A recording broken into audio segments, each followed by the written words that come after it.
मी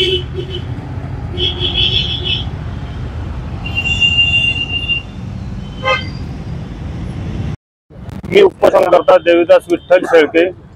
माझ्या वडिलांना 2014-15 मध्ये बँकेकडून शेतीवरती 7.5 लाख रुपये कर्ज घेतले होते। त्यापैकी वडिलांना 6.5 लाख रुपये हे कर्जाची परतफेड सुद्धा केली आहे। तरी सुद्धा बँक मला 38 लाख रुपये येणे बाकी अशी नोटीस पाठवत आहे व मानसिक त्रास देत आहे। तरी या रक्कम बघून मागील वर्षी एक नोटीस आली होती। ती नोटीस बघून माझ्या वडिलांना मानसिक ताप झाला व त्यामुळे त्यांचं निधन झालं आहे आणि आता ही बँक माझ्यावर तीच वेळ आणत आहे। तरी मी जिल्हा अधिकारी कार्यालयासमोर उपोषणास बसेल आहे व कार्यालयातील अधिकाऱ्यांना अशी विनंती करतो की लवकरात लवकर यामधून मला तडजोड करून मला सहकार्य करावं अशी विनंती। देविदास विठ्ठल शेळके।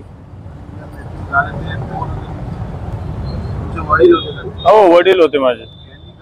हो, त्यांनी कर्ज घेतलं होतं। आज आम्ही लोकशाही मार्गाने राष्ट्रीय रिपब्लिकन पार्टी यांच्या मार्फत जिल्हाधिकारी कार्यालय छत्रपती संभाजीनगर यांच्या समोर आमरण उपोषणाला बसलेलो आहोत।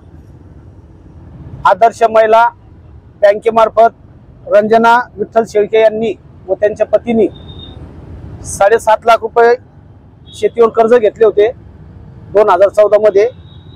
तर आता त्यांनी मागच्या महिन्यात सदरील कर्जदारांना नोटीस पाठवून 15 दिवसाच्या आत 38 लाख रुपये भरा असं फरमान केलेलं आहे।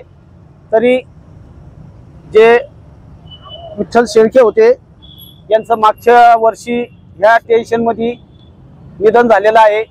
तरी यांच्या परिवाराचा जो करता धरता मृत्यू पावलेला आहे आणि आदर्श बँक व कर्मचारी त्यांचे अधिकारी यांना मानसिक त्रास देतात, छळ करतात, घरी जाऊन धमक्या देतात का आम्ही तुमची शेती जप्त करू आणि घर जप्त करू, जर तुम्ही 8 दिवसात पैसे भरले नाही तर तुम्हाला आम्ही कोर्टात नेऊ, तुमच्यावर गुन्हे दाखल करू अशा येऊन वारंवार धमक्या देतात।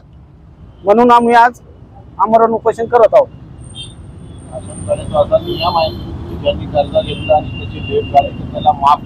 हा, तर मग आम्ही प्रशासक जिल्हाधिकारी साहेब या कमिटीवर अध्यक्ष असून जिल्हाधिकारी साहेबांना आमची विनंती आहे का विठ्ठल शेळके यांचं या टेन्शन मध्ये मृत्यू झालेला आहे, त्यांना 50 लाख रुपये आर्थिक बँकेतर्फे मदत करण्यात यावे अशी आम्ही त्यांना विनंती करतो।